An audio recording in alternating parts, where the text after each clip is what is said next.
Hi, it's HardReset, and today I'll show you how to change specific app notification sound on Samsung Galaxy A27.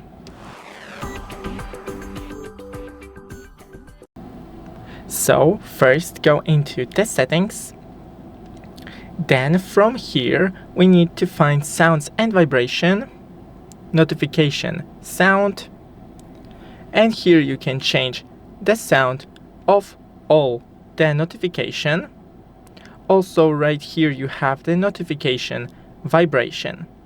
And that's pretty much it. I don't think you can change the sound for a specific app, but in notification, app notifications, you can right here enable or disable the notification for certain app.